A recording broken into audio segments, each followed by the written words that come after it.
we're going to get started. I'm going to call to order the regular board meeting for the Wilton Board of Education. Has everyone had a chance to review the agenda? Yes. Yes. Is there a motion to approve the agenda? So moved. Second? All in favor? Aye. Any opposed? Okay, the agenda is approved. As we do at the beginning of each of our meetings, there is an opportunity for the public to come forward and offer any comments. Would anybody like to come forward and please have a seat? And My name is Nina Depew.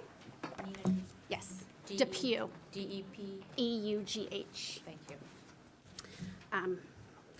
I wanted to just have an opportunity to address the board about the school calendar and the email that went out recently stating that the last day of school could go as late as June 27th. I don't know if the school board realizes that many camps, including those local to Wilton, start June 25th. A Wilton Children's Theater being one of those camps that I'm a board member of. I find this to be very disruptive to the summer. I know we're not at that point yet where we have to worry about snow days, but it's coming. I think we all realize that. And I feel like keeping the kids in school until the end of June is kind of absurd, especially it's not in line with what the rest of the country does. It's disruptive to families and their vacation plans with their families, children who have internships and camps that they go to. And I think an earlier start date, I know the calendar for next year has already been voted on and approved, but I just wanted this opportunity to bring it up again, especially since the new calendar coming out could have us in school until June 27th. And I just didn't know if the board realized that all the local camps actually do start June 25th. YMCA, Wilton Children's Theater, and many others as well. And you're really kind of doing a disservice to the children by keeping them in school. They're not, at the end of summer, kind of checked out. So is the staff, if we're completely honest. So I just wanted to make sure that I sent an email earlier in the year. Didn't get much of a response, so I just wanted to make sure that I was heard tonight. Thank you very much. Thank you. Is there anyone else who'd like to come forward? Okay, there'll be an opportunity at the end of the meeting as well, if anyone changes their mind. Moving on to the consent agenda. Has everyone had an opportunity to review the consent agenda? Yes. Is there a motion to approve? So moved. Second. All in favor? Aye. Any opposed? Okay, the consent agenda is approved. On to the chairman's report. Tonight, I'd like to use my chairman's report to say a few words about school safety in the aftermath of last week's shooting in Parkland, Florida. I know we were all stunned when we heard about the shooting, and that our hearts break for that community, for the families of the victims, and for the students, teachers, and staff members of that district.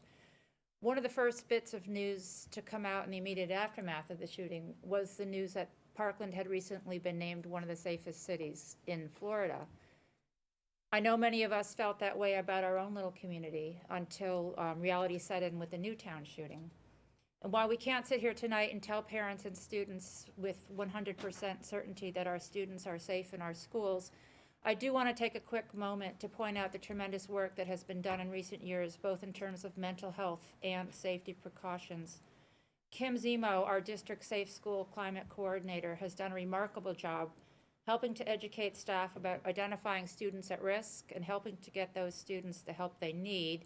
Kim has also been involved in helping to implement student-to-teacher connectedness programs at Middlebrook and the high school, whereby we ensure that each student feels connected to at least one adult in the building, and that for those students who don't feel that any level of connectedness, that steps are taken to intervene. Dr. Smith sent out a detailed memo to parents this evening. I guess most of you will get it tomorrow.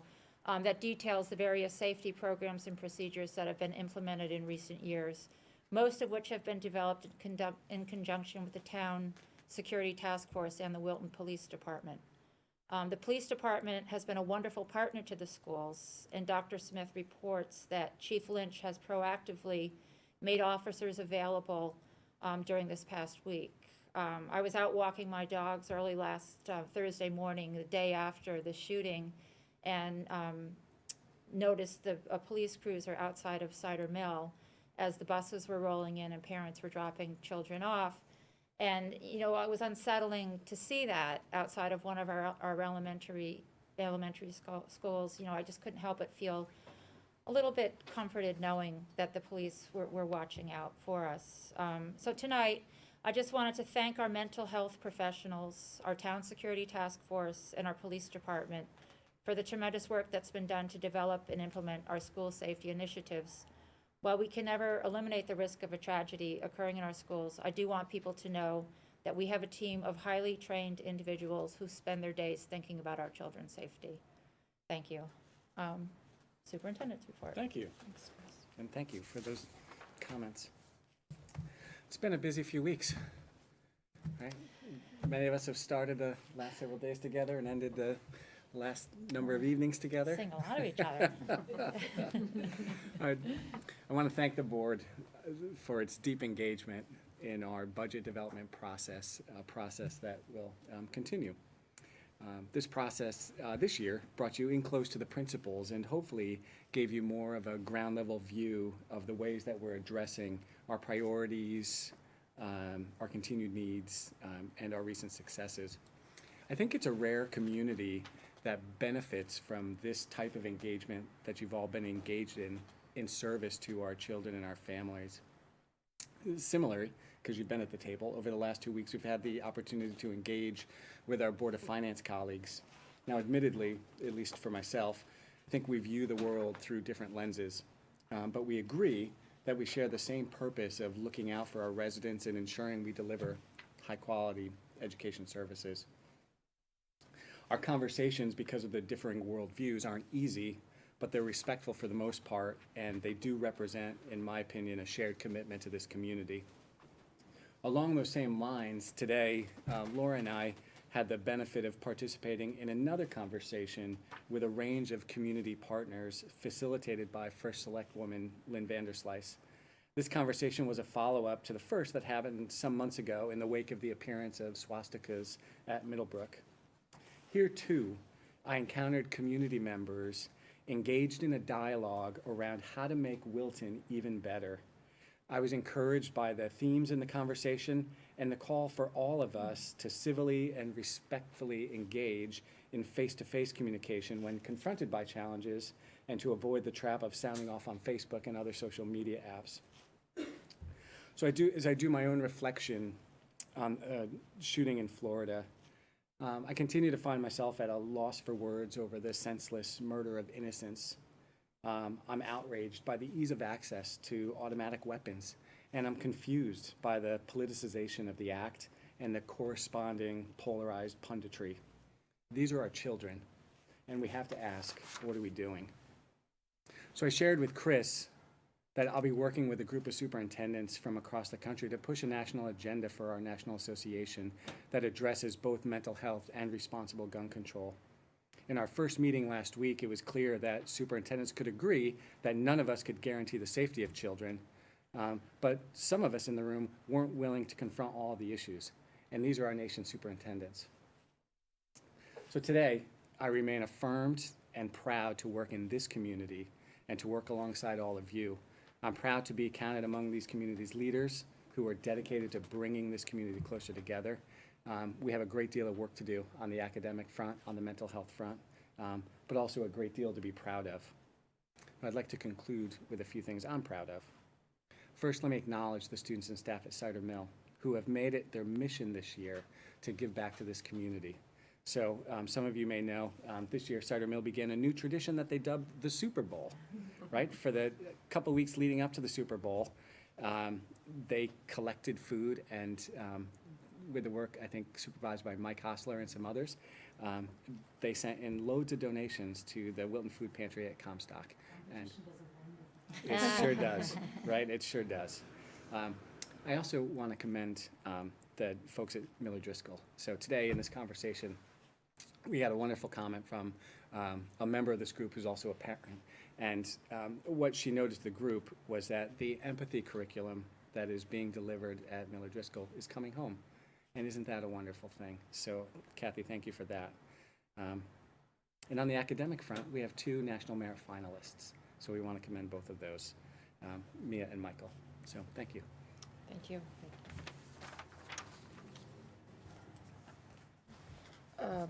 Committee reports.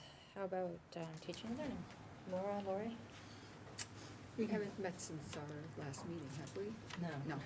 So I'm nothing, trying to think. yeah. We're meeting, We're meeting Yes. this coming Thursday. and digital learning will be meeting around the same time, so. Okay. Business operations? Well, there have been a couple of meetings, primarily centered around the budget development process this year. As hopefully you know, there are 2 members from the Board of Finance who join us on our Business and Operations Committee meetings. And the original intent, as the committee was formed and as they came on board, was to bridge some of the lack of understanding or dialogue that existed. And Richard Creeth and Peter Alderson have done great work, and they are now working hand in hand with Deborah to develop a whole set of matrices and measurement points for us to look at in terms of budget development, performance criteria, how we're doing, how we stack up against other schools in our DERG. And as we get to the budget discussion a little bit later, I'm sure that will come up, and Deborah can add some insights to that work that they're doing. We're in the very early stages of identifying what it is we want to measure, what it is we want to look at, that will give us guidance and direction and some report card as to how well we're doing financially in our budget versus other systems and against our own objectives that we choose to adopt. So it's active work and a lot of work being done. Debbie, do you have anything to add? No, Glenn summarized it well, and I think it's in response to some of the conversations during the budget process, Board of Finance wanting to have quantitative measures, which is not an unfair thing, and obviously you need to balance that with the qualitative measures. But there are a number of quantitative measures out there that the district already collects or that is on a state website. So I think it's a reasonable request, and Glenn and I are making sure that it's seen through the educational point of view. So it makes sense, it'll be helpful to not only the Board of Finance, to the public, and to the Board of Ed. Great. Thank you very much. The Policy and Communication Committee. Gretchen, do you want to give the report? You want me to do it? You can do it. Okay. Well, we are happy to report we have 3 policies on the agenda tonight for review and discuss: food allergy, glycogen storage, health assessments and immunizations, and attendance of non-resident students. 3 very sexy ones. But we have some others in the pipeline that we'll be bringing forward to you in the next couple of weeks. One is a new policy that is sort of unique to Wilton. Most school districts we found don't have policies. It's on hate conduct. And so we're sort of going out on our own on this one, and we just think it's something that our community wants and is necessary. And we're also revising our field trip policy, which will reflect sort of new ways of doing things within our board with the community, the committee structure. So we'll have that to you in the next meeting too. Next up is student achievement in math. So we've gotten quite a bit of feedback in the last couple of weeks about mathematics, particularly in the pre-calculus classes at the high school. As you know, we've been talking about mathematics for a number of years, and you've heard during that time from our administrators around their action plans that detailed not only what some of the longer-term concerns around mathematics were, but also what some of our responses. So tonight, given some of the recent feedback, we thought it was important to have a conversation here at the board table.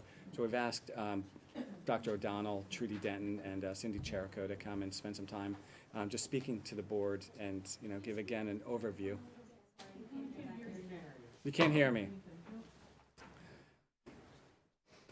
So Trudy, Dr. O'Donnell, Peg Tansman, thank you, and Cindy are here. And so since you guys are facing this way, I'm going to ask you to use your cafeteria voices since Got the it. folks in the back couldn't hear me either. Hopefully the mic works too. I don't know. You know what? The Their mics are for speakers are supposed to work back there, and I felt a little echo, so I don't know. okay. All right, we'll do our best. That's usually a good thing. Hi, thank you. Good evening. Trudy Detton, the K-8 Math Science Curriculum Coordinator. I'm just going to go through kind of broad brush some of the things that we're doing to address the needs within the math department. My colleagues at the high school are going to address some of the considerations and implementations and initiatives that are going on at the high school. And then I'm sure if you guys have questions, we're here to answer them. So I want to really focus on not so much where we've been, because we've had a lot of conversations about where we've been, but really focus on what we're doing now in response to students' needs and what we're going to do going forward to continue to be responsive to students' needs. We've all had conversations, and we know about the quote-unquote implementation gap, which really had an impact on our students because of the way we did two things: the way in which we rolled out the Math in Focus program and the way in which we adopted the Common Core standards. That goes back 5 years. Since that time, we've had probably not acceptable results on our Smarter Balance scores, but something to look at. Since 2015, the number of students who have not made the benchmark in Smarter Balance has actually decreased about 35%. That said, that's not where we want to be, and we still have work to do, but there is a trend that's going in the right direction. What we need to do is not an overnight fix, it's a long-term fix, but I think we have a lot of the key ingredients in place to realize those gains and the benefits for our students. So let's sort of take a step back and look at that implementation that occurred 5 years ago. When Math in Focus first rolled out and the Common Core standards were adopted, we had a period of about a year where students were being taught some chapters from Everyday Math and some chapters from Math in Focus. 2 years more, that curriculum we learned was not really fully aligned with the Common Core standards. So when it came time for students to sit for the Smarter Balance exam, which does test mastery of grade level math standards, many of our students weren't making the benchmarks that we would like to see them make. So since then, we've gone back, we've taken a look at, we can identify the groups of students who are hardest hit, and specifically those kind of fit in the 7th and 9th grade band. In fact, those two groups represent the lion's share of the students who've missed benchmarks, so we know who they are. And we have a pretty good idea about what they need to work on. So what we're doing now, probably in terms of the concrete steps that are happening in all 4 buildings, we've taken great efforts to put data in front of the teachers for the purpose of identifying what students need help and what they need help with. It really helps teachers decide what the next steps in instruction are. Our coaches in every building work with teachers to unpack their math scores. What that means is they identify who the kids are in greatest need, who the kids are who are close but not quite there.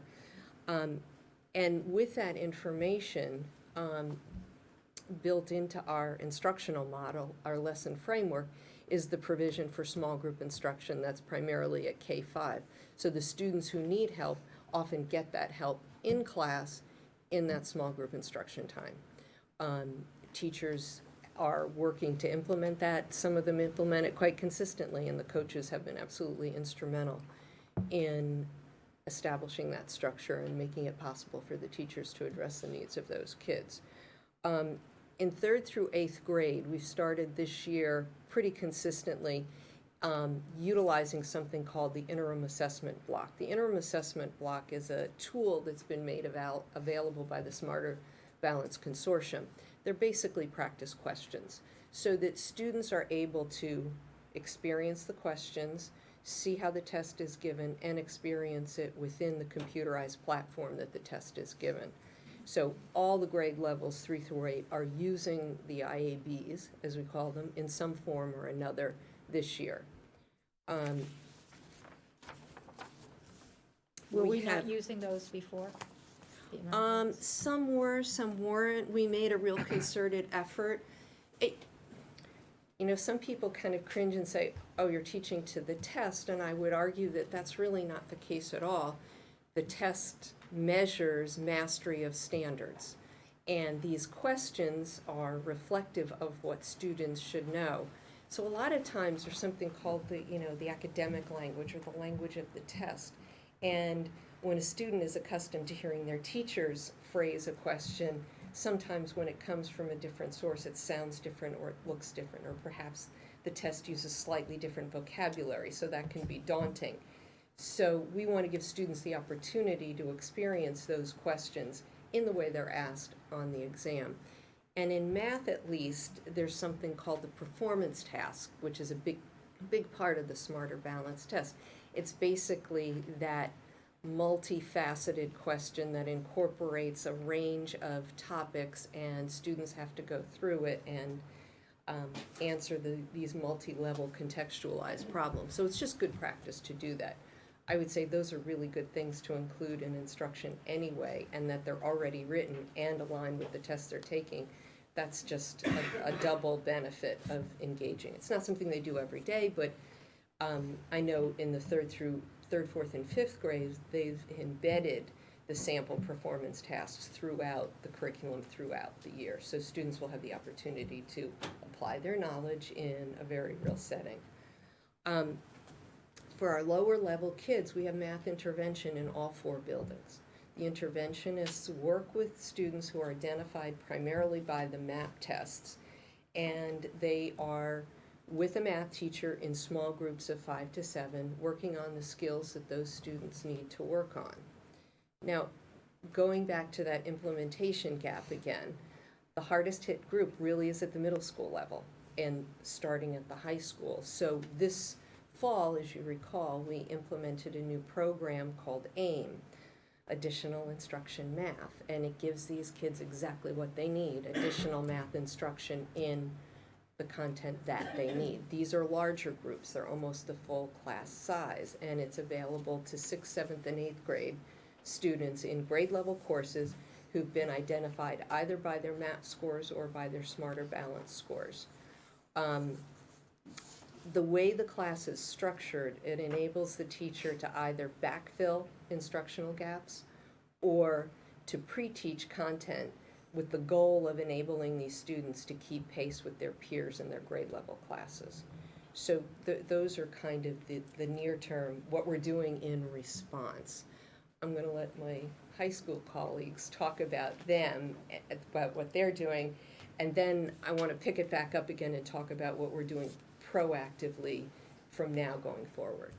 We've had some concerns around pre-calc performance with our students that we have taken very seriously. We found that some of the impact on the implementation gaps that Trudy alluded to, and some areas where student hadn't mastered the requisite skills in other courses. We also noted that the math modeling course that we had in place that was designed to prepare students for pre-calc, we had a very small number of students who followed the recommendation and enrolled. One of the solutions next year is this redesigned college algebra and trigonometry course, is to have students who need it, who require more backfilling, more work in mathematics before pre-calc, to take that. And we have a larger number of students registered next year. Solution-wise, we've been analyzing these data points since the beginning of the year when students approached me and Greg, and some of the teachers, the 3 pre-calc teachers, approached the ILs and then us to say that we have a group of students that is not as well prepared as we previously have seen. It's a weaker cohort. They were not able to really granularly identify the specific skills, but they noted there were just gaps in the students' knowledge, skills, performance, and application. So we did thorough analyses of grade 1 of quarter one grades and discussed at that time curving the grade with the teachers, which the teachers were not ready to do. I would point out that generally teachers curve grades. As a teacher, I made that decision. You'll hear later on that we instituted a curve, or what we've described as a renorming, to be fair to students and families in terms of reflecting actual performance. The other thing that we did do, as you may know, is we said we have to find a way to help these students and support them by putting some type of program in place that will help them with some of these skills. To some extent, remediation, reteaching, and also pre-teaching for subsequent topics and concepts in pre-calc, and Peg's going to talk about that in a minute. We charged one of our best teachers and one of our instructional leaders to run a program after school, make it available to any and all students in pre-calc who are struggling. We worked out certainly agreements with the athletic department that we're in academics first high school, and that if students are involved in athletics, they still have the option of coming and we work with them and facilitate that. Our analysis suggested that we had a large number of students who were not involved in winter sports and who we felt we could help. So we put that in place. We felt that would certainly help the students, and it's been well received and certainly helpful at this time. Some of the other solutions, well actually before we get to those, Peg and Cindy, Peg, talk a bit about the program that we've offered after school for pre-calc students, and perhaps a little bit more of the analyses that led us to put these in place. And then we want to talk about the much discussed, call it a curve, call it the renorming. I feel very strongly that we try to certainly listen carefully to the students and families. I had students come in, groups of students come in and approach me about their math performance, and I and Greg conducted case analyses where you can go back. Data tell a lot. So in looking at these students, we did have a number of students who honestly came in with legitimate concerns, and who, when analyzing their track record, their history, you could see that these were students who had performed well in previous courses, who had the traditional track of Algebra 1, 2, Geometry 2, Pre-Calc 2, and who were performing well in other courses, including to some extent honors and AP courses. So it just told the tale that we have to listen to the students and do something to support them. Greg and I were in those classrooms observing instruction. We had our instructional coach involved with the teachers. So those are some of the proactive measures. Peg, talk a bit about the after-school program and what we're doing to help and support the students directly with them. Okay, so we have the after-school program on Mondays and Thursdays. And some days there's a lot of kids in the room, and some days, today there were, I believe, 6 in the room. And we have a classroom, Google Classroom, where I had them do a survey and tell me where they think their gaps are. We identified some of the gaps as, I don't know if you care about this, but it was on factoring and translating functions and things like that. So each week I focus some time on that. So, backfilling mostly on things that I know they're going to need again. So say factoring. I go over factoring and then I say, this is why it's important, because when you get to trig, you are going to be using it here. And then we'll go over one of those, which is kind of pre-teaching, but I want to expose them to it so they can see the importance of what we're doing. I also help them if they have any questions with what they're doing right now. So somebody said, oh, I have this question today, and we would go over whatever they were working on in class or on their homework or whatever it was, and then I'm pre-teaching a little bit.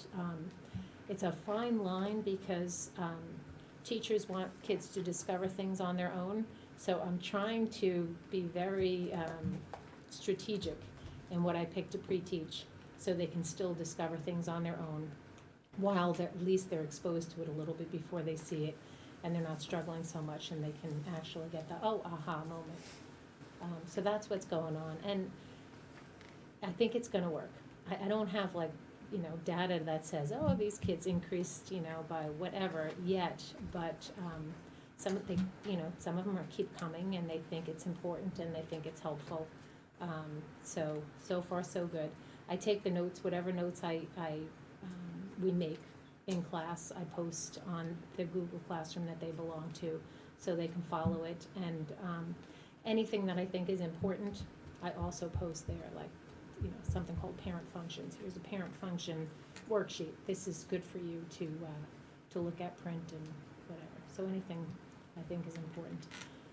So far, so good. I hope it really, I would love to say, oh, it's working great and the kids have A's now, but, it will get there. It's slow. So Peg, you're providing this after-school help, but you're not teaching pre-cal curriculum? I am not currently? teaching Okay. pre-cal. I'm comfortable with the material though. I'm not questioning that, I just was, I know, I'm just your student. If anybody's comfortable. I was That's what kidding. more about. How many sections of pre-calculus two do you have? Seven. 7 sections? 3 teachers. 3 teachers. Peg, have you picked up on common things that the kids are struggling with, like common concepts? Yes. Yes. And like, are you interacting with teachers to say, this is what I'm seeing, the gaps that I'm seeing with your kids? Well, I'm interacting and the teachers are also telling me this is where the gaps are, can you work on this? So it's all working together. Yeah. But, I imagine, Cindy, you're probably gonna talk about that, right? No, that's okay. Okay. I'll No, let with Peggy the, do with it. the, it's okay, with the current material, we're not, the teachers can tell me they're struggling here and I can say I'm seeing this, but while they're in the room with me, they seem to be okay with whatever I'm But doing every thus day far. Peggy is talking with the pre-calc teachers too. Every day. Yeah.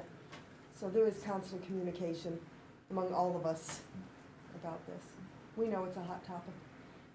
So if there's 7 classes, so what, 120 or so students? More than that, I would guess, right? What percentage of those students, or how many of those students would you say were negatively affected because of what, the implementation gap or whatever, and now that we're having issues with pre-calculus? I don't know if we. Because can obviously quantify- not all students are having difficulty in No. that class. I would tell you this in response to that good question. We did some in-depth analyses, in Excel, and, my review would suggest that, if grades are the indicator, and currently that, certainly over 50% of the students were earning A's and B's and performing well. But again, we had, when we analyzed both quarter 1, quarter 2, and E1, exam 1 performance, when we looked at the grade distribution, it was disparate from what we normally would expect, and I think is reflective of what the teachers were saying, that this cohort is just not as well prepared as what we're accustomed to. So, we recognized in going in, because Greg and I went and spoke with all the students to offer this new program. We told the students it's available to anybody, but if you're sitting there with an A and B and you're comfortable with your performance, this may not be the program for you, but we strongly encourage other students. Some of you have come to us and expressed sincere and legitimate concerns to be responsive. This is what we feel we can and need to put in place. And then one of the topics has been the curving of the grades, the renorming. We've heard feedback on both ends of that. I firmly believe that we did the right thing to support students who are experiencing anxiety, in some cases certainly around the impending college process, and felt as if they were doing just about all they could do and were up against a wall where they weren't feeling successful. So I think in supporting those students, I think we did the right thing. Now, since then, it's important for the board to know, we've heard a lot of positive feedback that, it was the right thing to do, we acted.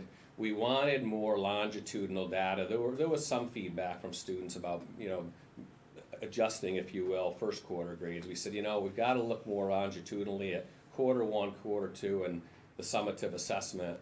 And I think we did a very good analysis of that and said, this is what we can put in place. There are some families who would have a view that by aiding the students who are at the lower end of the performance spectrum more, that we're impacting the grades of the higher performing students. And we felt we had to do something for the benefit of all the students. So the students at the upper end received less of the curve, if you will. Students on the lower end received more. Cindy can speak more in depth about that, but our analysis was this is the fair solution right now in terms of helping these students and taking some of the pressure off them. Most importantly is how do we move forward right now, and how do we ensure that the instruction is rigorous and of high quality, that we're really making an effort to tailor instruction to the individual student's needs, and we're working with, I think Cindy's doing good work with the teachers to say, you know what, we recognize there are 24 students in this class, and they truly are a broad range of learners, both in terms of skills, aptitude, ability, and current performance. But I think some of that coaching that is going on that will help us. Can you talk a little? I can speak to a few of the strategies we're using. I know Yeah. across the department, not just in pre-calculus, but particularly there, the teachers are making a concerted effort to have common assessments. Now, common, not exactly the same numbers and problems, but they work on writing the tests and quizzes together so that they are relatively the same. They're doing that now or going forward? They have been. Okay. But it's become more and more of a regular process, and that's something we've tried to implement in all the courses beginning this year. We are trying to have more of a math program. So if you're in Algebra 2 at Wilton High School, all the teachers are talking about what they're putting on their assessments and trying to have a uniform material coverage on there. So that's something particularly pre-calc is working on. We're working on giving more formative assessments on a more regular basis, so kids come in, maybe there's an entry ticket or an exit ticket, so teachers can get a better feel of how students are performing in the moment on this topic, and whether the next day they need to modify their instruction to meet the needs of the students. Perhaps even pull out small groups, so we're trying to do more individualized instruction. If you find on a homework problem, maybe 6 or 7 of the kids still don't get it, at the end of class, pull those 6 or 7 aside and work on them with it. So there's a number of strategies that we're working on to help the kids in the class and help the instruction be more individualized for the students so that everyone can and will succeed in there. And as you know, every teacher's in a different spot with learning, so everyone's progressing at different rates and improving their instruction, somewhat at their pace. If I could offer some feedback, an area of opportunity for this group. As a parent of a pre-calculus student, I've been on the receiving end of all the communications around these issues. And I have found the communications to be more confusing than anything else. When I got the letter that said, first of all, the letter came out that said, we know that there's issues that you're experiencing. And so, of course, my response is, what issues? I didn't hear about any issues. So there was an assumption made that everybody knew that this was a common problem, and it was a wrong assumption. Okay, fine. So we go on from there. And then I get the letter after the beginning of the year that says, this is how we're fixing it. We're going to renorm the grades. That's the first time I've ever heard that. I've heard curving, but I've never heard what renorming is. So I sent an email back that said, what is renorming? And the response I got was very ambiguous that said, if you need more answers to that, ask the ILs. The letter should have explained, very detailed, what renorming is. It should have given an example of it. And I share this just as opportunity, because I think sometimes when you're very close to the problem and when you're an expert in the field, it's hard to understand from a parent's perspective who doesn't know what's going on, who only knows what's going on with their student. They don't know the big picture. And then when you throw academic terms at me, you can't assume that I understand what you're talking about. You need to explain that to me. So I still sit here tonight, I have no idea what renorming means and what you did. I can Okay. answer that. All right, so I was given a technique that some teachers at MIT adopted. And what it does, it's the problem that you face is when not everyone is doing bad. So you still have some kids that are getting 99s and 98s in this class, but then you have some kids that are getting Ds. So it's like a regression model or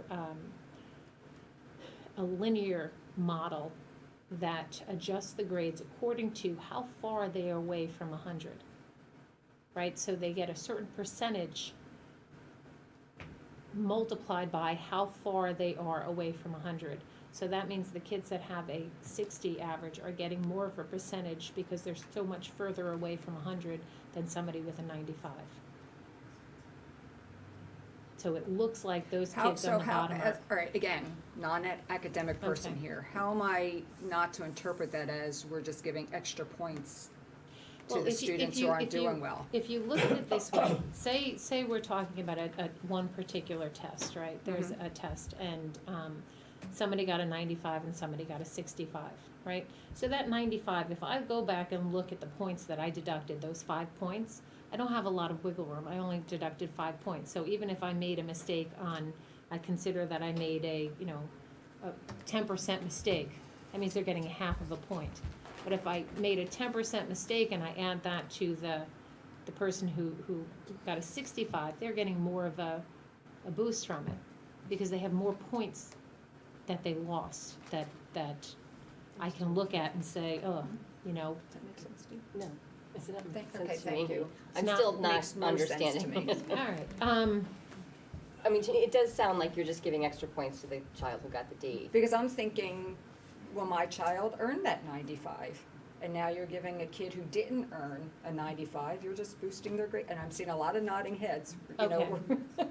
All right, So you want to talk about the breakdown of the A's, B's, C's, Okay. D's? okay, More like that view? all right. So, different point of view. Okay, Another way of looking at it when we were Um, doing all of this. When we look at grades, right, we expect historically to be consistent with last year, the year before. okay. So when we look at grades, we have, I don't know, 15% get A's. I'm making this up, but whatever there's it some is. sort of Whatever it deviation that is, you would you're expecting some amount distribution getting that you A's, would B's, expect. C's, and D's, right? Okay, Well, our grades, these grades were not what we skewed to the normally lower have. end. Right. So the grades were adjusted to match what we historically have. So our A's and B's, we had over 50% getting A's and B's already. So that didn't need to move. It was the bottom end that was alarming.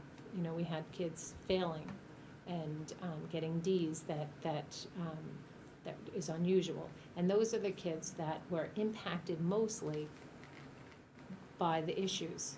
They had the most gaps. The kids that were getting A's obviously didn't have the most gaps.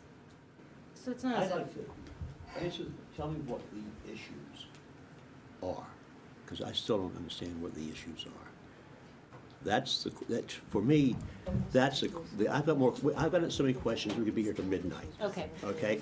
So, pre-calculus is a track subject, right? You have to track into pre-calculus, correct? prerequisites for, Prerequisite, okay, prerequisite, it's So a you track. come out of You follow. algebra 2 doing well, Right, you you go follow into track. pre-calculus. So I am confused that how do the students that come out of Algebra 2, that got A's all the way through Algebra 2, now come on track into pre-calc and fail? I don't I don't think that's the not case. what's Well, happening. I have from a couple of parents, yes, their kids have gotten A's all the way through math track, that's what we're hearing. get to pre-calc, and are failing. So, of the, I don't know how many students were affected, is it out of 140-some students in pre-calc, is that about the number? What's the number? So it's about half. If you're at an average, it'd be a little bit higher. If you have an average of 20, you'd have 140 students. 140 students. How many of them, of the 40, you said 40 or 50, I think, Dr. O'Donnell, earlier, were impacted? Percent getting A's and B's. I did not No. say 40 or 50 kids were impacted.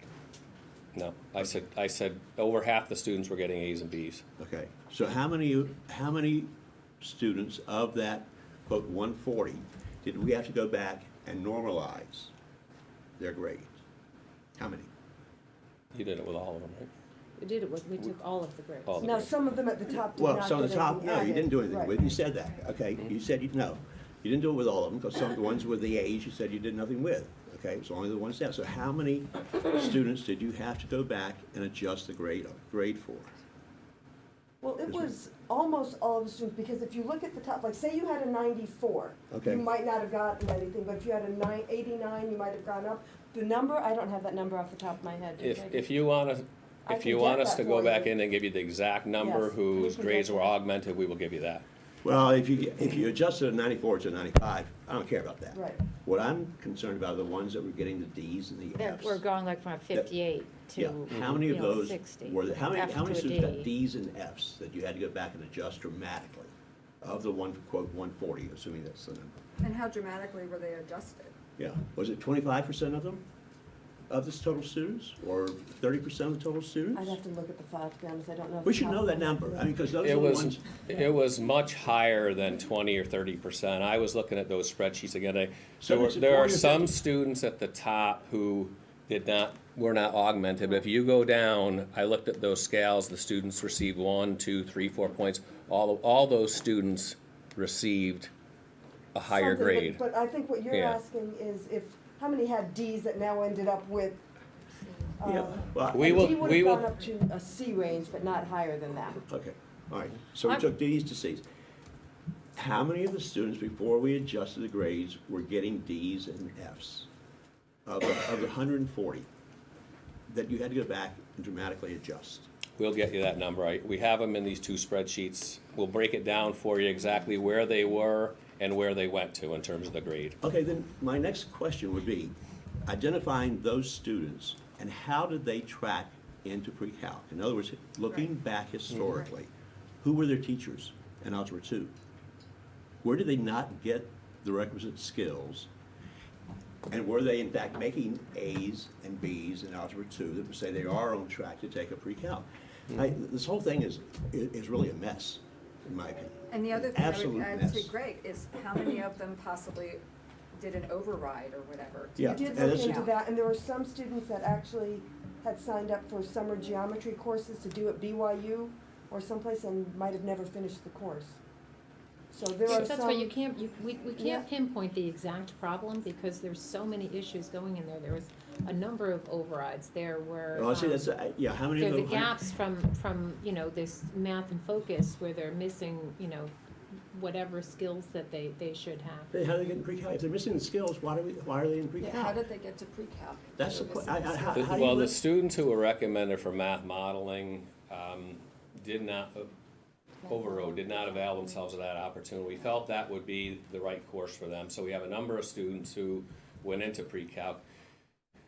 Our initial hypothesis was. So we knew going in that they did not have the requisite skills, is what you just said, that they did not avail themselves or whatever they were. So we knew that there were a number of students going into this subject this year that weren't prepared. And what did we do at the very beginning of the year for those students to make sure that they were on track, performing the way they should, or they got moved back out of pre-calc if they couldn't do the work? Okay, talk about the pre-teaching and review that they were doing at the beginning of the year, then the So three teachers. The That's- teachers, each teacher, you know, did go back and pre-teach the algebra 2 skills that they needed for to move on with pre-calculus, that every one of them slowed down, you know, retaught and tried to move ahead. Now, was that a group, was is that one done. class, or were they mixed in Every with the, class. mixed? All So that was, so Every there were class. students in every class that you had to do that to, Correct. which negatively impacted the students that were ready to do the work and could be doing the work. Which was the struggle that the teachers presented right away, the broad range of learners in the class. And so the teachers came in and said, I already talked about the general less level of preparation that they had. And then you had this broader range of learners, and that was the struggle right away, because these teachers' mindset is, high school math teachers, you know, can be very black and white. We have to get these students ready for calculus. And we were saying, if you're seeing that this is the skill set of these cohorts of students, we have to find a way to, let's use the broad term, differentiate and meet the other students' needs and not completely leave them behind. That was a real struggle for these teachers. It remains a struggle. The other point I want to make to your question is, so the initial one of the hypotheses was that is it a certain teacher who did not prepare the students as well in Algebra 2-2? When we broke it down, that spanned across teachers. I think one of the issues that we have to address is you know, we have some calibration going on among teachers and IETs in similar cohorts, but are we grading differently, let's even say more leniently in the Algebra 2 courses than we are in pre-calc? My belief is that we have in the 3 pre-calc teachers, we have 3 teachers who are very black and white, very quantitative. This was the test, this was the grade they earned, this is where we are. But again, Well, with that's math. I mean, it is a It quantitative is. subject. I mean, it's black and white. yeah, but I mean, when that's but when math. we look at Pedagogy's not black and white, though. No, it Not isn't. And at that's what that Bob's level. speaking to. It's not No, black and math is, white. you got a No. problem, you solve it, you get the right answer, you get the wrong answer. I mean, that's But there's a math. process that we So look is at too with that. You like, how did you get to the answer you got to? All right, okay. How many students ended up dropping the course? And of those who dropped, does the transcript say that they just withdrew? Does it say that they withdrew failing? the number that withdrew is small, and what we've done is we've tried to work with some of them, and I don't want to get into specific cases, but some of them to get them. There were students who were basically on the cusp of passing, and try to get them to the point where they have a P on their transcript, which I think was the right and fair thing to do. And then in some cases to tell that story in the college process, because again, I think that, and then, well, so it was not a large number of students, but it troubles me that any student would be in a position there where they would have to drop mathematics as a junior or a senior in high school. That was another one of the very troubling things. So a lot of factors involved that got us to that point. Well, I'm still trying to figure out the relation to math and focus. So these students are mostly seniors? And juniors. Juniors. So their first exposure to math and focus was in 7th grade, 8th grade? It would have been middle school, yeah. They would have had some of that transition in middle 6th or school. 7th. So, all right, so then they hit the high school, math and focus stops at 8th grade? K-8, you're right. Right. And then has the curriculum changed at the high school in algebra, or is that still traditionally? Still traditional. I just want to make sure. It's pretty traditional. There are Right, math so- and standards in those standard, courses, okay, but all right. it differs slightly from the grade level Right, so, standards. so as kids are working through the system, they did okay in Algebra 1, they did okay in Geometry, they did okay in Algebra 2. I'm just kind of wondering, obviously, what is so different about the pre-calculus content? And did the teachers see it coming and, you're trying to put out a fire, but I'm also trying to say, how's this not gonna happen again? Or what's gonna happen in their senior year? To try to rectify the immediate problem, but also, not being able to identify the gaps. That seems like a project that needs to be tackled.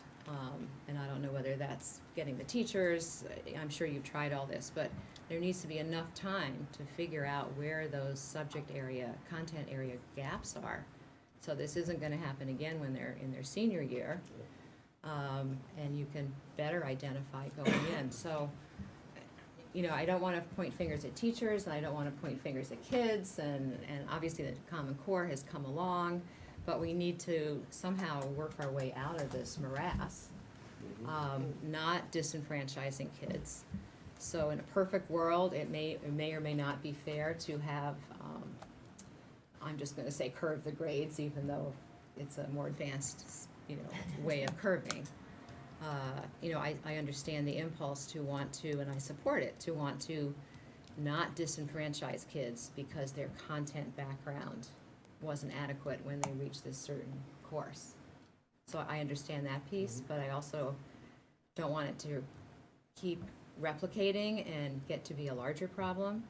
And I just need to sort of get a better grasp, and we need to spend more time on this, as, where are those gaps? And is Math and Focus gonna keep doing this? I don't mean to No. blame Math and Focus, No, no, but, just, is the transition a temporary issue? It's gonna be gone next year or the year after? You know, we just need to predict. This year Um, is particularly bad with pre-calculus, we found that Yeah, this yeah, year. So, yeah, but I'm just and surprised there are no right. warning signs until pre-calculus. Peggy and I are That's the new to mystery. the IO role this year, so as we came in and starting at the beginning of the year, we have been working to tighten up so that all the Algebra 2s are covering the same material and all that. And not that they haven't 100% been in the past, but we weren't sure. We haven't been in this role before, so now we are making sure that the three of them, and also Bob built it into our schedules, that people with the same preps, so if you're teaching Algebra 2, you have a common time that you have a prep period that you can work together. So there is much more collaboration among teachers teaching the same courses this year to assure a more common experience of everyone coming out of an Algebra 2 course, or a geometry course, or an Algebra 1. So we're working on that to address it. When we saw this issue, we made that a very concerted effort. And through our IET meetings, or instructional effectiveness team meetings, we've also been calibrating our grading. So someone will bring a problem in with student work, all the teachers will look at it, how would we grade this problem? To Right, try and right, tighten but it I'm up. just, yeah, and I just wanna make sure that the teacher's input is there, cause they're the ones on the ground with the kids. Yeah. So, you know, what are they seeing and what are they recommending as content area fixes? Is it going back to math and focus in grade 8? Is it changing Algebra 2? Is it requiring a different course Okay. before you get to, is And it I think in our renaming curriculum it? review, Yeah. we're going to be addressing There's- these as well. Sort of taking that big picture step back, Mhm. what are we doing across the district? And, you know, we're gonna focus on, I'm gonna talk about the three components of successful math program: curriculum, instruction, and consistency. And in terms of instruction, we have adopted 2 lesson frameworks, one tailored to the K-5 level, one tailored to the 6-12 level. Those lesson frameworks are grounded in student-centered instruction, loosely based on the Singapore math model. The coaches work with the teachers to implement that instructional framework. Teachers are in different places, but it's our focus and our goal to achieve consistency and full implementation of those lesson frameworks K-12.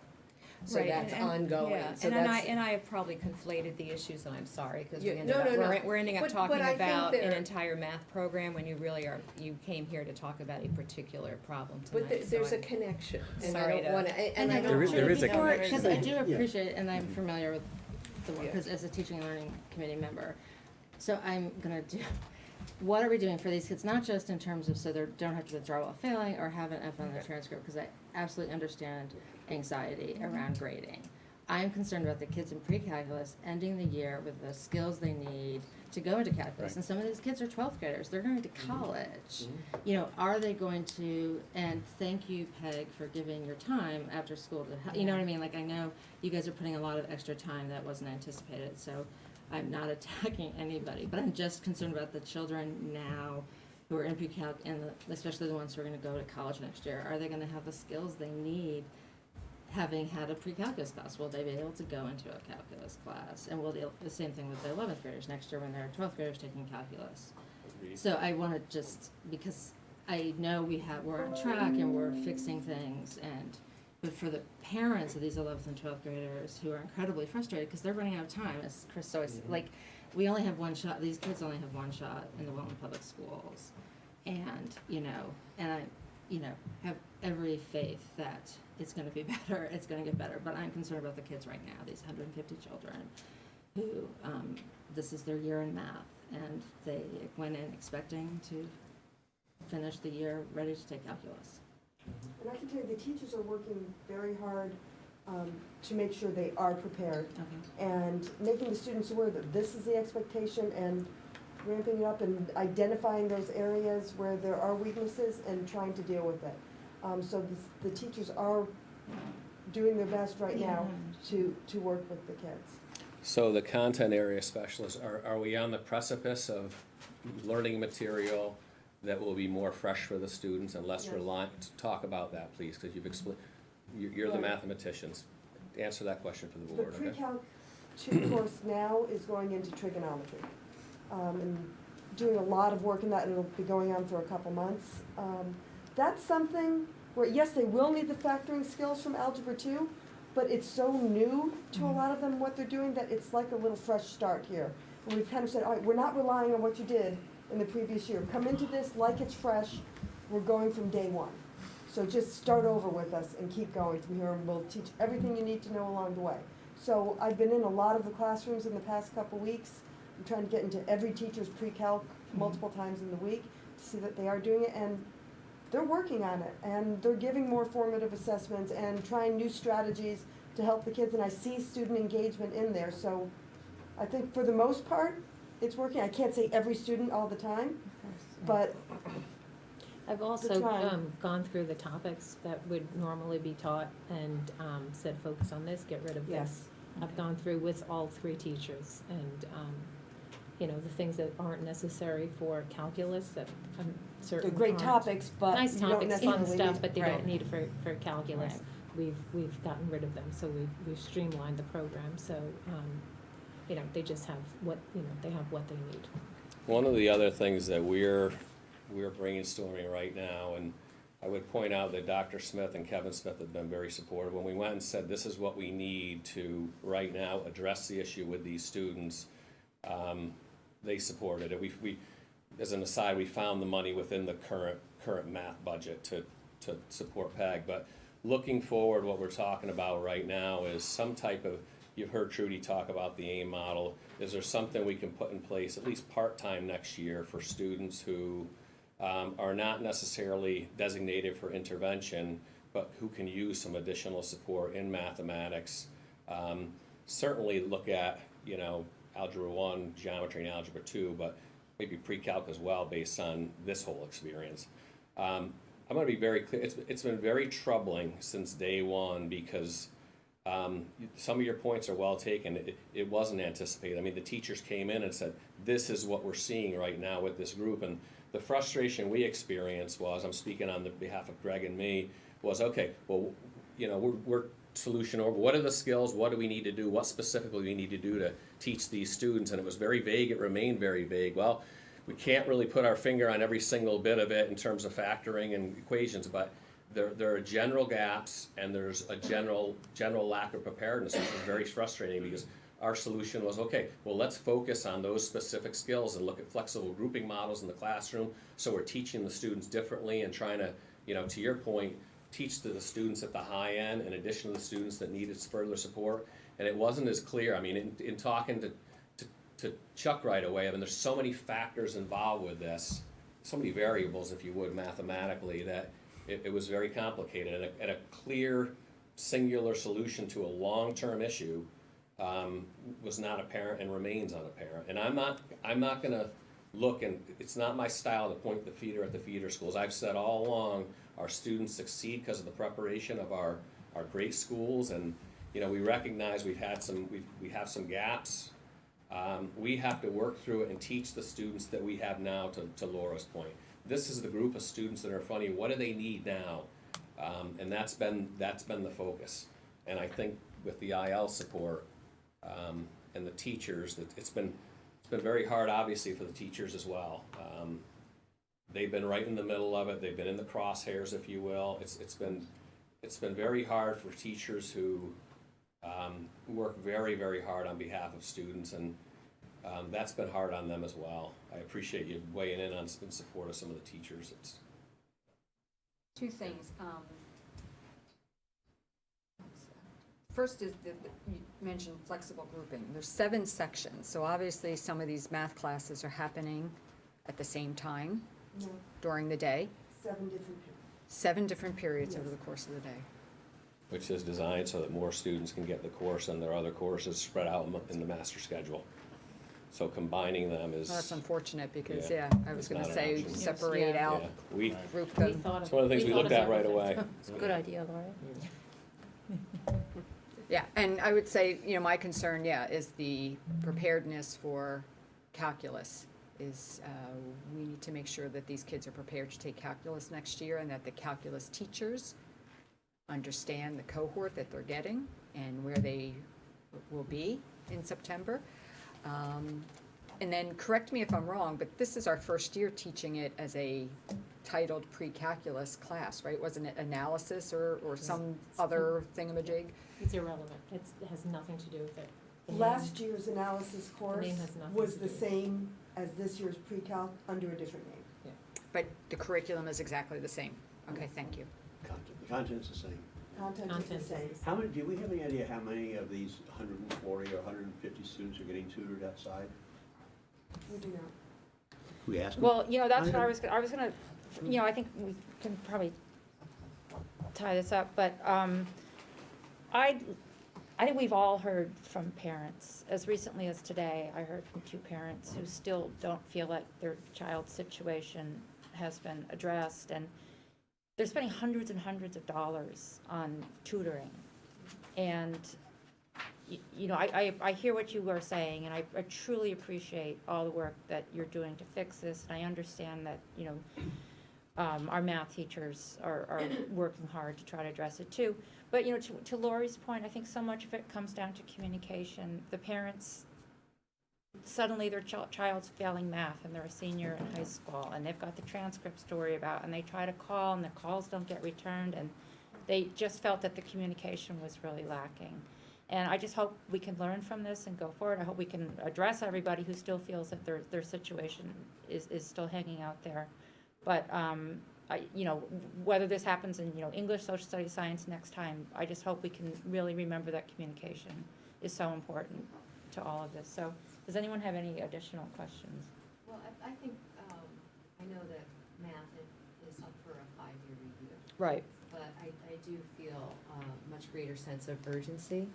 So I just think that we need, as a board, to keep apprised of the progress that is being made. We've The started steps the that you're- curriculum review I know, process. right, so whatever summer work is done, whatever work is done between now and the end of the year, whatever Algebra 2 teachers are changing to get the kids better ready, I just think it would help if we had regular updates in addition to the larger kind of thing, because I just don't want to say, okay, thank you, and not hear back. I just think we need some updates and maybe a night that we can spend a little bit more time on it. 'Cause Yeah, I it would add- raises lots of questions as a system. Right, I mean, we transitioned this year to using the PSAT, right, in 9th, 10th, 11th, so we have 8th, 9th, 10th. 8th, 9th, and 10th, thank you. To the extent that we have some diagnostic, to the extent that that tool is good diagnostically, we should be able to do some appropriate analysis and share that with the board to continue to track and identify the gaps and the efforts that are being made. It's to the first close time those. we've had that kind of test Right. instrument for those grades. Right. We did math test last year in 9th grade up till 9th grade, but we moved to using the PSAT because it aligns with the 11th grade accountability test in high school, which is now the SAT, junior year. Right, I just want to see, like, systematically, how long is this transition with Mhm. these bumps or fires Yeah. going to last? Because this can't happen every year with some other course. That would be terrible. It can happen. Just one other question for me. Obviously, the attention and the hot button really is a pre-calc. But what got us there, I hear, was a failure in Algebra 2, or a shortcoming in Algebra 2 to prepare the students. So my question is, what are we doing now, this year, as we sit here, or tomorrow, for the students that are currently in Algebra 2 to prevent this from recurring, from us sitting here a year from now with the same pre-calc issues? The Algebra 2, the teachers that are teaching Algebra 2 are planned together. They write tests together. They look at student work together. They are very much aligned, all of the Algebra 2 classes. So they're all getting the same experience, or as close as they can to the same experience. And they're also making recommendations together. So they're looking at who belongs where. And we're going to have that college algebra with trigonometry class next year in place. So some of these kids can go there if they're not quite ready. Pre-calculus it's a difficult course. It's no doubt about it. It's unfortunate. Right, That so was my next going from question. Algebra 2, you can be successful on Algebra 2, and then you go to pre-calc, and it's all new, it's like a new language. Yeah. So it's it's more than just, you know, going from here to here to here. It's, you know, Okay. Are we gonna be hopefully more rigorous in our placement? Those kids that are in fact capable of that should move to pre-calc, yes. challenge the override request and put our foot down and say, no, your kid he's not ready. We can't, it's not gonna happen. I mean, We can't, I don't think we Right. can say no Yeah, to the right. overrides. No, We are not We can't. allowed to. No, I mean, it's- parent, they can take whatever they want. That's another discussion. It is that's a a total discussion. different topic. Okay, got it. I can say Peggy and I have been very vocal at every Yeah. parent meeting about that. Yeah. About the overrides. All right. Don't Okay. do it. Thank you very much for Thank you. coming in tonight. We truly appreciate it. Thank you. Thanks. Good luck. Yeah. Okay. Thank you. Thank you for the effort. Yeah. For the hard work. I keep forgetting. All right, moving on to review and discuss, policy 5145.25, food allergy glycogen storage. Great, so, just a little preamble about these policies. The policy committee has been working for a number of months. Very hard. And these policies, Earning your pay. so on a couple of these, just for the new board members about the process. So tonight, they're on for review and discuss, and this is really the way of notifying the board and the community that these policies are up for review, or there's some potential changes. And then at the next meeting, they will be on for discuss and approve. And so you'll have plenty of opportunity between now and then to really get into it and read all the details, especially about the glycogen storage plan.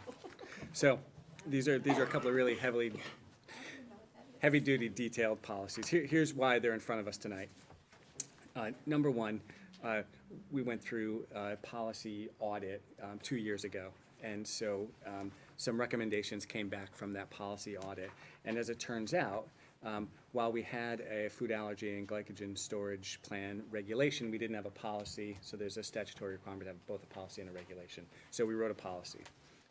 We also, the regulation, under the law, is required to be published annually to parents.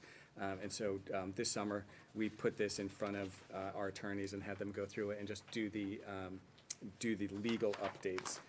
So from a regulatory perspective, there are not dramatic changes. The most substantive change for us is that we've taken some of this language and codified it into a policy. So now we have both a policy and a regulation.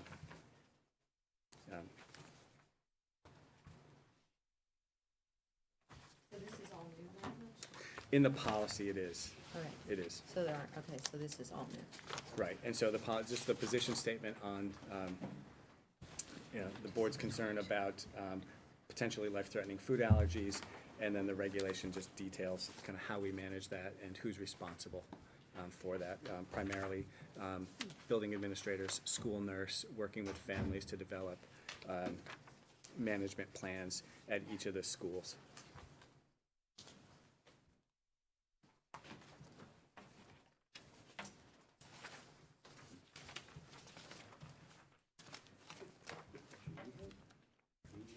From an eighth grader asking about coming to school in Wilton a couple weeks ago.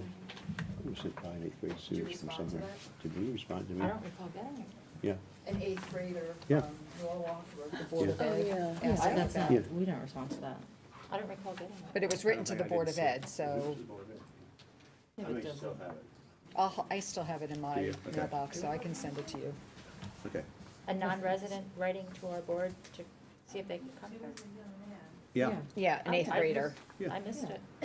Was he responded to by anybody? Yeah, I forwarded to HR, Okay. who deals with non-resident students, but I believe we have to speak to the parent. Okay, Right. All right, good. gotcha, okay. Are you, Thank you, Just Lucille. any other conversation, discussion? okay. Are you About gonna, did you go, food you didn't, allergy management. Right. So if you have questions, we'll take questions. This is really, the purpose yeah. tonight is just to notify you That that these are up for review. Your homework is to review. And your homework is to review. Okay. Correct, right. then- On to the next It'll assignment. be on next week for action, or next Correct. meeting for action. right? Got it. Here We too, haven't read it yet. 'cause we Right, just got exactly. it. Yes. We'll And read it's it. listed on the Yes, policy, yes. page. You read it very Okay. carefully. read it, rewritten it, Oh, revised Debbie on it. all the committees? No. Moving right along. So next, similar story here with this policy. We had a regulation, but not a policy, so now we have both a policy and a regulation. We also, this summer, we updated to correspond with changes in the law, the requirements for immunizations. So that's all detailed in the regulation. The policy really deals with health assessments and requirements for families that might want to religiously opt out of immunization requirements. And then the regulation stipulates which requirements are required. And I assume that these all tie back to CABE's policy. Oh, absolutely, yeah. Okay. So that's, Right. Okay. and we use, depending, we Yeah. use CABE and Shipman, and we Yeah. had our Okay. attorneys at Shipman, because of some of the statutory, the new statutory requirements, go through and look at this as well. And the regulation is also published annually in our parent-student handbook. And third, out of three, I'm sorry, Deb, go ahead. And I haven't read it yet. So are there any challenges or issues with people choosing not to immunize their students? I mean, people are entitled to have a religious exemption, and so, Has that presented any challenges, dangers, concerns? you know, I haven't received any concerns specifically. You know, typically they would come from Barb Shum, our nursing director, and I haven't heard anything specifically. I might defer to the principal. I mean, this going back in the fall, we've had families come in. Have you heard anything specifically? Yeah. For religious reasons, defer. I mean, it's always a concern because you worry about Right. student safety, so I'm not gonna say it's not a concern. But there's a state form and, you know, they have to acknowledge that they're waiving their rights and we follow procedure and we always express our concern. Okay, and then we have a medical advisor. Does he or she Janine feel Freilich. comfortable with this? Yeah, I think Okay. she weighed in on this, Okay. on the Thank you. regulation back in the summertime. Okay, anything else on that one? So last one, this is a revised policy, attendance of non-resident students. This policy was updated, the two things here. One of the goals of the policy committee was to try to clean up the differences between policies and regs. So you'll see in this instance, the policy is it's a very simple statement. And so I think it's a desire of the policy committee to be clear that the policy is the what and the regulation is the how, and to differentiate appropriately so. So the policy, the regulatory aspect of the policy was separated into a distinct regulation. And the substantive change really pertains to a change in board practice where now for any employees who are hired this year and moving forward, if they choose to enroll their students in our schools, there's a 30% tuition charge. And so the regulation captures that. Is that pretty much in line with what other districts do? You know, we looked at it, I want to say over a year ago, and the practice varies. I think, generally speaking, I would say that's about consistent. But there are some districts who were, you know, like us previously that don't charge tuition at all, and others, I think maybe Westport or Darien, I'm not sure, who just have a practice of not taking in students of employees, non-resident employees. Was there a consideration to make it full tuition versus 30%? Where did we come up with the 30% mark? You know, I think that really came through looking at the some of the practice around and what we thought was reasonable, especially in light of a very long-standing practice here to charge no tuition.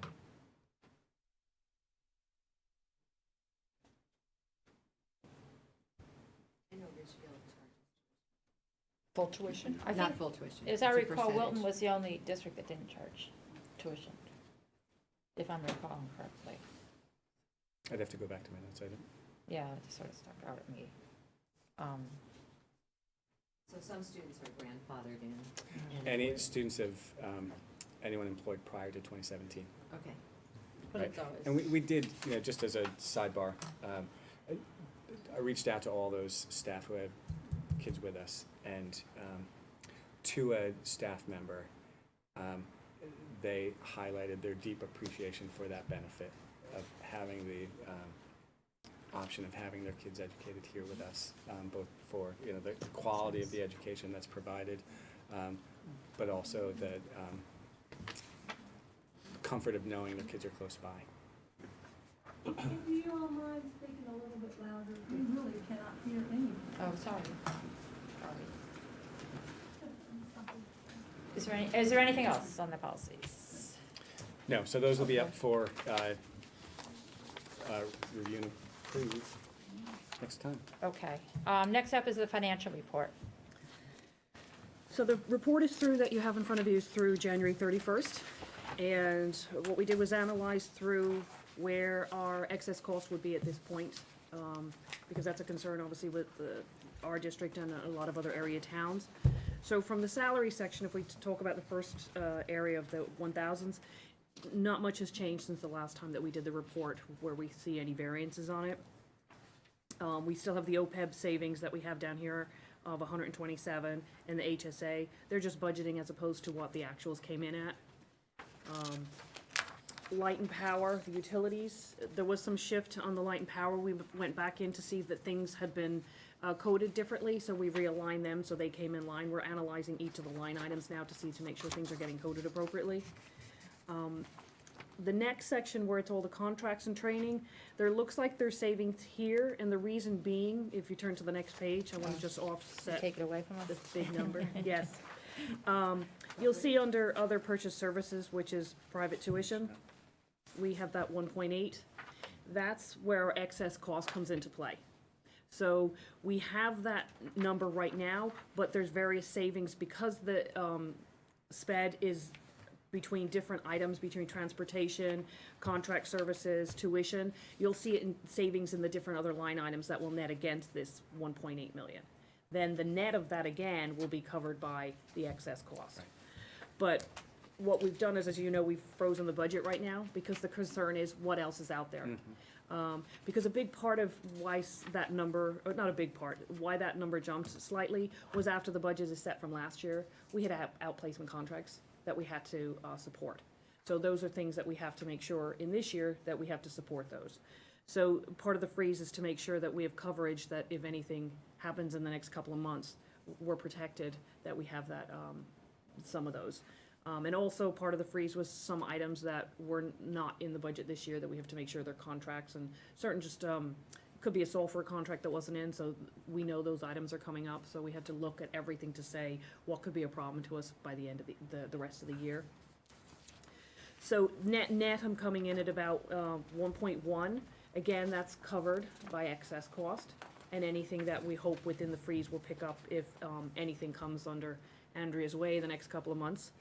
So we're trying to be very conservative about to making sure that we protect the bottom line for us on that way, so. If there's any particular questions on it, we're gonna be monitoring this. What we did, and I should mention that we went to all the different principals in the schools with the freeze to say, what are your important items for the rest of the year? So that they could tell us what they felt by the end of the year they may need. So that as we look at this month to month, as SPED comes in, we're looking to say, okay, what can we give on, with the principals in their list from the freeze to say, what can we make sure we can get those paid out and paid in this year. So we're doing that as we do it month-to-month basis. Okay, thank you. All right, now we move on to action items, and tonight we consider the 2018-2019 operating budget. Up to this point, the budget has been the superintendent's proposed operating budget. But tonight, the Board of Education takes ownership, and it becomes, assuming we pass something tonight, it becomes the Board of Education proposed budget. Just to provide a quick overview, Dr. Smith initially presented his budget in early January. The proposal called for a 1.98% increase over current spending levels. Once this board took a look at it and had the opportunity to talk to our administrators, our principals and administrators, to get an idea of what was behind those numbers, it became apparent to us that the spending request was in fact too low. Our board asked to have the document revised and to have 4 specific things added back in. One was a social worker shared between Miller Driscoll and Cider Mill, a special education secretary reinstated at Middlebrook, to have a second English language learner, am I saying that correctly? Teacher added, and also to have textbooks added back into the budget, including online licenses for math books at Cider Mill and Middlebrook.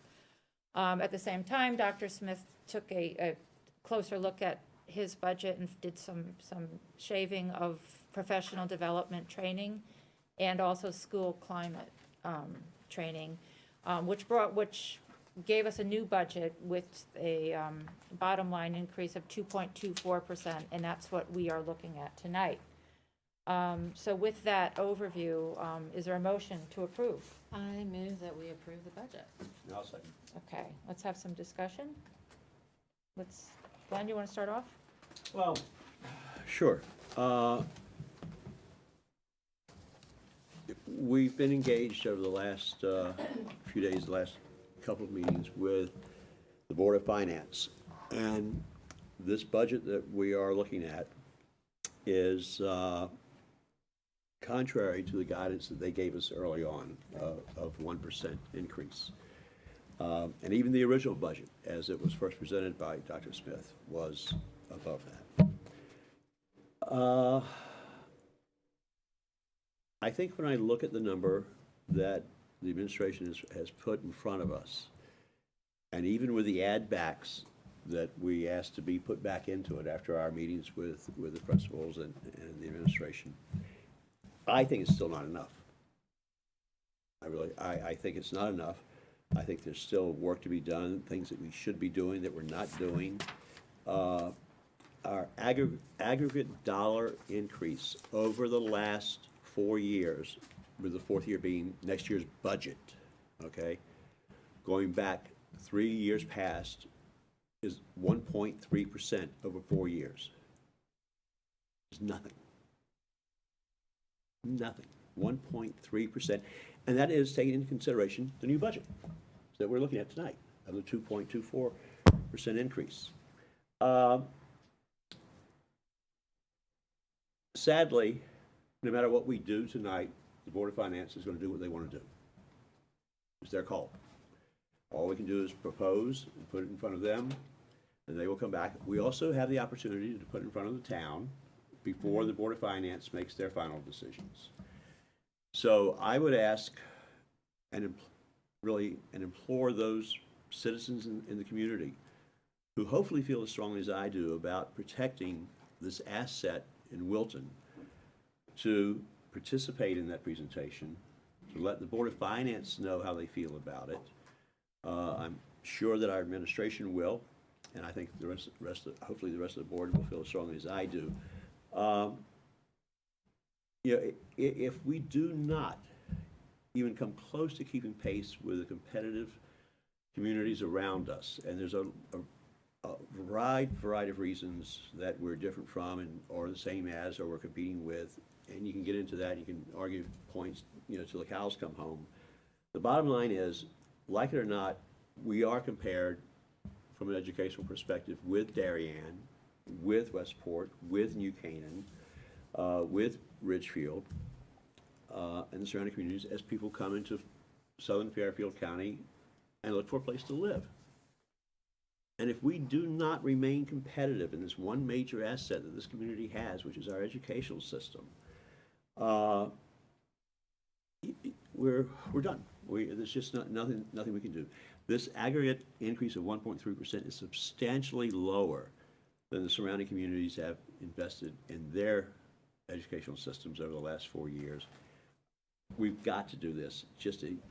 We're not even keeping pace even doing this, unfortunately. So I just would implore the community to come out to the presentation that we're going to give to the town.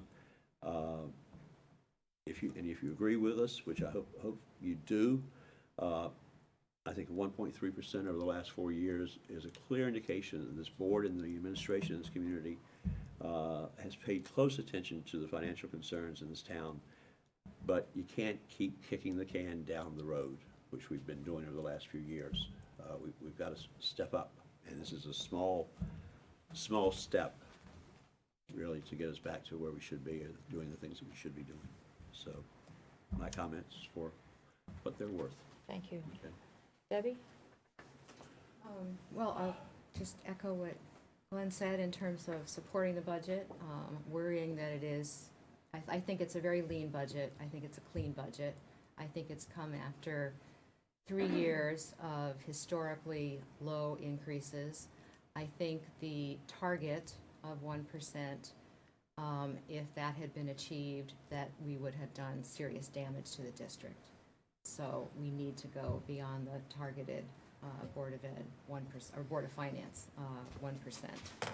I don't think that was achievable at all without seriously damaging the quality of the budget. So when I was considering the budget, you know, sort of a big picture view, the first question is, does it support the quality, our quality and our reputation of essential programs, of effective services, of good results? And I think this budget does, not in abundance, but it does protect the quality of what we have.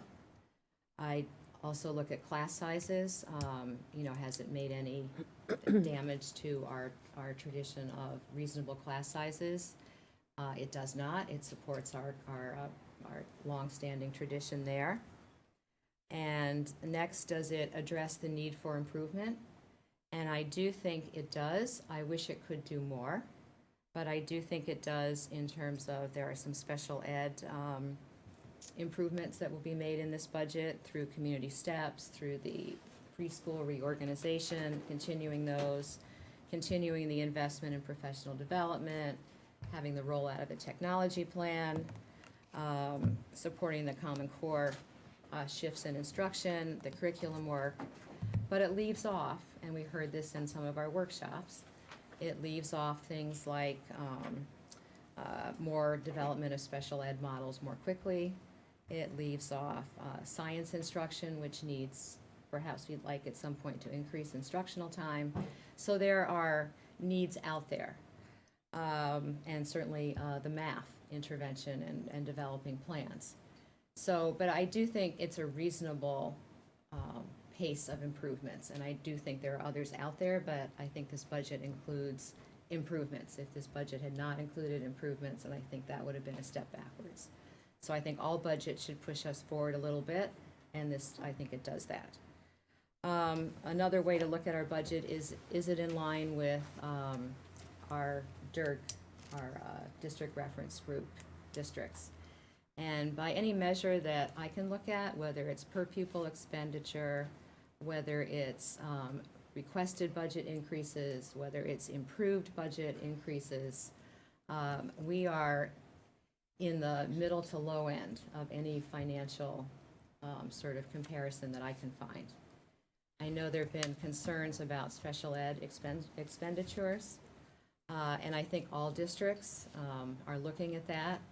But again, when I went in and looked at the ratios of staffing within special ed, whether it's certified staffing or paraprofessional staffing, we are again on the low end of that in terms of efficiency. We're doing a good job with efficiency in those areas. So I do think that our goal, and I would hope that the Board of Finance would agree, that when we look at our DIRG, the overall goal should always be to be top in results and at the lower end of expenditures. And again, I think a lot of our measures, you know, there's certainly measures that we want to improve in, and we've just heard about the math program. Some of our standardized test scores weren't as where we want them to be, but I think that's a work in progress. I think our SAT scores continue to be strong, our AP scores are fine, our college acceptance rates, I think we're doing well in lots of areas, but there's certainly room to improve. I think I lost my train of thought there. So even with, if you take step back from the DIRG, okay, so we're sort of in the lower end of the DIRG in terms of financial measures when you do comparisons. But even more, can you honestly look at ourselves and say, are we doing all we can to be as efficient as possible? And there have been talks, certainly from the Board of Finance, about our staffing levels. And I think we have to reiterate that enrollment has gone down, but it has not been precipitous. There is nothing in this year's budget that would indicate any possible enrollment reductions. So I just think we need to make that clear to the public. And then if people say, well, why hasn't it gone down enough? I think the answer was very telling last night, that there have been some programmatic changes that we need to support and rally around and just make sure that we're clear about that. Even though in this proposed budget, our staffing is not making any significant increase. So I think those conversations will probably still unfold as we meet the Board of Finance, but I do think there are several points that we should make around those kinds of issues. And I do want to thank the administration and Kevin, his leadership team, and all the principals for entertaining our questions and spending so much time in those workshops. I think that was really helpful. Yeah. And I think I encourage the public to look at all the questions that have been asked by both Board of Ed members and Board of Finance. And I appreciate the Board of Finance questions, because I do think that, they cause us all to look and to try to make that balance. And on the other hand, Chris, to your point, the Board of Finance is not the only one concerned about the taxpayers. We're all concerned about the taxpayers. So I think if we have a budget that protects our quality, moves us forward a little bit, puts us in good stead when you compare us to our reference group, that I think that goes a long way. And I do think it's better policy or better practice, and you've heard me say this over and over again, is that slow and steady is where you want to be. So you don't want to be so dramatically low that then you go, oh my gosh, New Canaan's doing this and Darayen's doing that, we got to catch up. So you don't want to get in the catch-up thing. So I really think the slow and steady, it's not going to be the appealingly low budgets. It's going to be more than you may want to spend, but it's better to do it sort of even it out rather than face a year where you have to play catch-up and look at a 6 or 7% increase. So that's where I'm coming from, and I support this budget, and I think it does the balance. I think there's a lot of other needs there that we're going to need to get to, but I do think this paces it at a reasonable rate that's affordable and maintains our quality and moves us a bit forward. Thank you. Gretchen? So I obviously agree also with Deborah and Glenn. I think the one thing that really struck me yesterday was John Calamari had said that it's very much, this budget really does have to have a human touch to it. I mean, many of our children are in the schools, and that's going to affect us. And for those taxpayers that don't have children in the schools, it's also affecting their real estate values. So eventually, if they want to sell, they're going to want someone who's going to want to come in. And I think all of those things really touch home. It's not just about the numbers. I think we've done a very, not we, Kevin, and has done a very good job of keeping the numbers as tight as possible, but still benefiting our children at the end. And I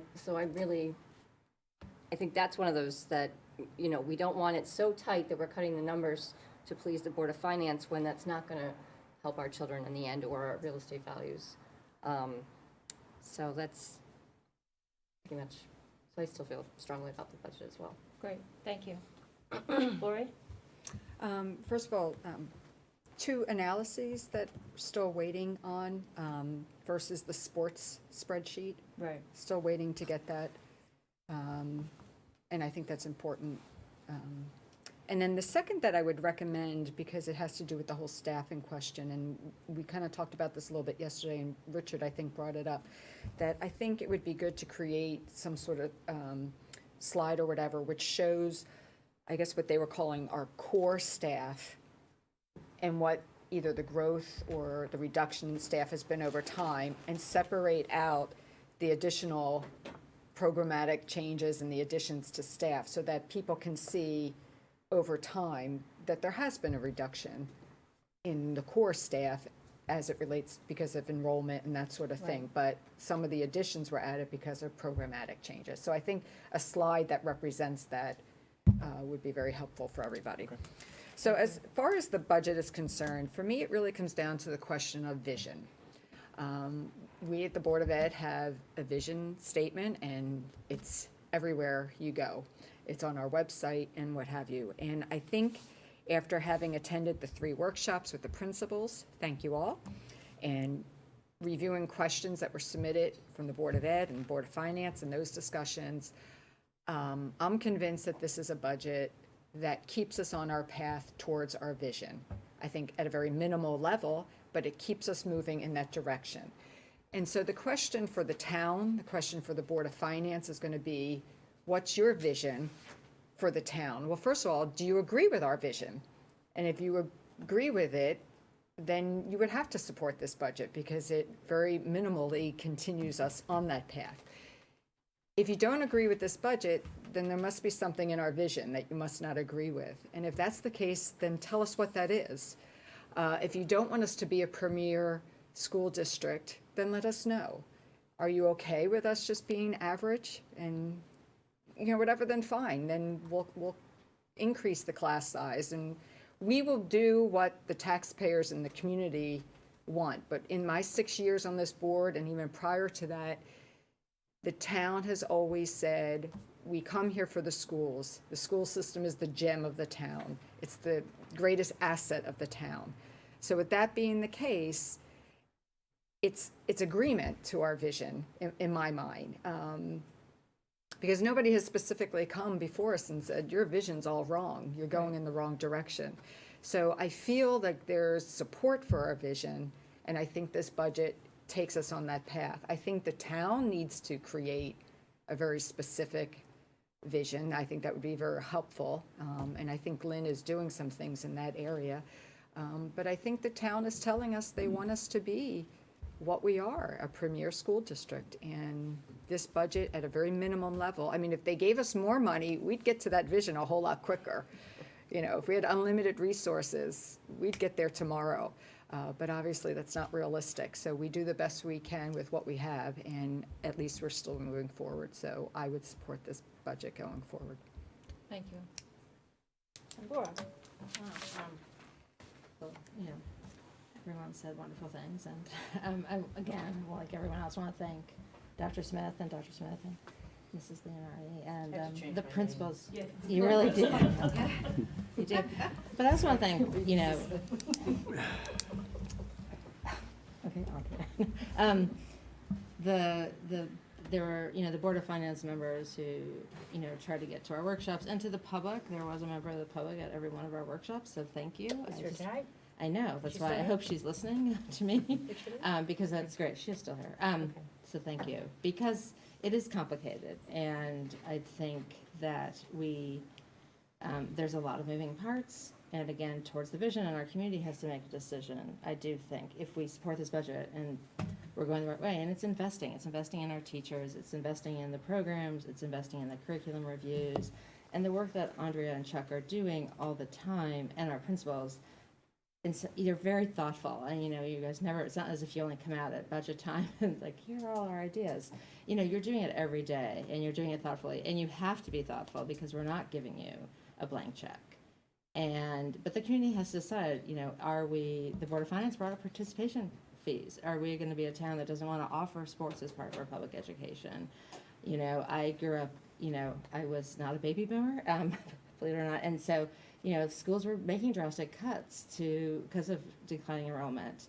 My school district cut the strings program. They cut double labs. I mean, these things happened and they've come back. So, but it's just people have to decide, is this what we want and what do we owe our children? And I paid property taxes before I had children. I plan to do it for the rest of my life.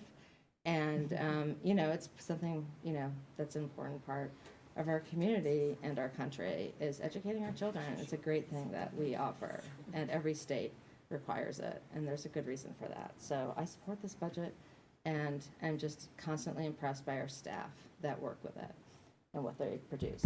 Absolutely. Thank you. Well, this time around, I felt like I had a real front row seat to the whole process, sitting in this chair this time. And, I watched the administrators and build the budget, and I saw it start at, I think it was roughly 10% around last Thanksgiving. And I saw the fabulous ideas and innovations that the principals and administrators brought forward. And I just sort of watched them all fall to the wayside and get backburnered. And I know that was a terrible disappointment, because that's what this school district is all about, innovation and just moving forward. So pretty much to what everyone has said tonight, this budget keeps us on a steady path. There are no bells and whistles. There are no great new, look what Wilton's got going on this year. And that's okay. That's okay. We're still, I said, we started the budget process, you were coming in at like 10%, and I watched it fall to 7%, then to 4%, then to 3%. And you finally got it down to 1.98. And even that is higher than what the Board of Finance has asked us to do. So when we got the budget, it's like, well, let's get the pencils out, and we can certainly bring it down more than 1.98. And once you get into this document and once you start asking the questions, you see that you can't. There's just no way to cut this budget without really affecting the programming. This is our fourth lean budget year, so all the fat is gone. We are vulnerable, I guess. People talk about, oh, you're special education, but if you look at special education, yes, special education costs are rising, but the rate of increase isn't as fast and that's because a lot of initiatives that have been put in place over the past couple of years are starting to take hold. We're not going to stop the rate of special education funding in a year or 2 years. So, with patience, that will continue to come down. And, I thank you for all your hard work on that. And that also spills over into staffing. Last night when we were with the Board of Finance, Dr. Smith gave us a list of new job titles that didn't even exist, 10 years ago. Or that we didn't really need in this district until the last few years, and that includes Safe School Climate Coordinator, School Resource Officer, Math and English Interventionists, in-house professional development personnel, which include our curriculum coordinators and our coaches, preschool staffing, the new community steps for our 18 to 20-year-old students, the library media specialists. You look at that list, and every single one of those positions is essential to our students. So I guess the message is that, education is changing, and good education is expensive. Wilton has always been a town that's valued education, and, I believe, and I think we all believe, that our residents will support this budget. So, we've looked at the numbers every which way, and we've looked at what our neighboring communities are doing, and we're pretty much right smack in the middle of what our DIRG counterparts are doing. And, I don't want to be the low-cost school. That's not a competition I'm interested in winning. Instead, I'd rather win the competition for delivering the most efficient budget that delivers the best academic success. So this is a budget that I'm happy to support, and that I'll be happy and proud to bring to the town. So with that, yes. Oh, sure. I wanted to say something that on the financials, and I forgot to discuss this. I mentioned it to Dr. Smith earlier. Just a small amount, but I'm actually looking to see if we can increase the revenue for the pre-K based on the enrollment. right now, the enrollment, for pre-K is up to about $250,000. And their deposits on hand right now for next year, for 19, we've only budgeted 150. I'm looking to see if we could increase that to 50 because, and I'm saying another 50 up to 200, and I'm saying the differential because some kids may drop out, some may not. We're not sure, but we'll have to protect against some kids dropping out and that revenue not coming in. But I think because we have so many deposits now on hand, I just wanted, it's 50,000, I know it's a 0.002% on it, but I think it would be, it's 50,000, yeah, it's school books. To add, and I apologize, I meant to say it on here because on the financial report, you can see that our revenues for even 18, they were budgeted at $40,000. They're in at about 200,000 already. Because of the change of the program and how it's structured now, it's all full-time. So I felt strongly enough that I think to add that 50,000 back in Great, for thank revenue. you. Anything else you want to? I wish there was a couple more zeros after it, but no. Thank you. Okay, anybody, are we done? Yeah, I just wanted to say, we, talk to the community, we out there, whoever's watching, listening, reading, we need your help. This is a great school system. These people work really hard. And I know that there's only a few of us who have kids in the school, and in a few months I won't. But I still believe in Welland Public Schools. I'm going to still keep working really hard for all of you and for all the children. But please, out there, support us, get out there, talk to your friends, and we need your help and your support. Just, yeah, go ahead. Okay, one thing I wanted to say was that in developing the budget, in addition to appreciating the workshops, is just watching the process of the trade-offs that have been made.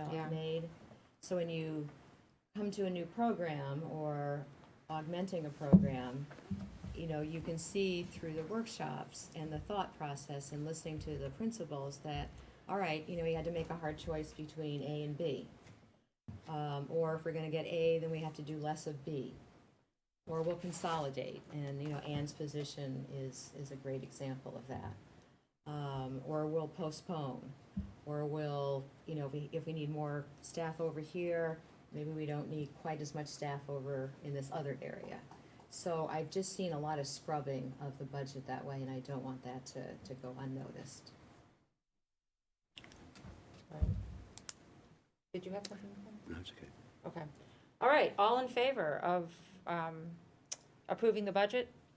Aye. Any opposed? It's unanimous, the budget's Thank you. approved. Thank you.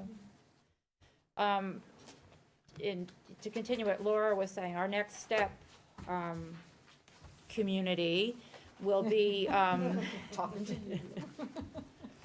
the Board of Finance is holding a public hearing on our budget on, March 26th? Is that a Monday? It is. Monday, March 26th.